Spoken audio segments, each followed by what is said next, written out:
इसी बात का सदमा रहेगा सारी उम्र कि मेरी माँ मरने से पहले मुझसे नाराज थी।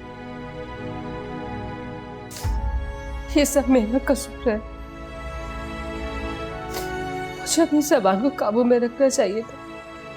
वो मुझे सिर्फ बातें ही तो सुनाती थी, कौन सा तीर मारती थी जो मैं बर्दाश्त नहीं कर सकी। ये 10,000 है, इसे ब्याह ना समझ।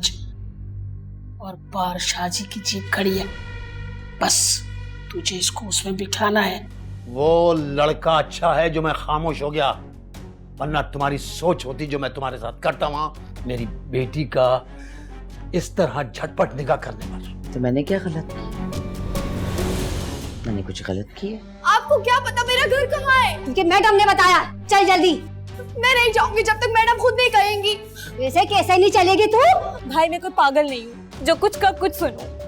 अम्मी पता नहीं किस फजूल इंसान के साथ मेरा रिश्ता फिक्स कर रही है।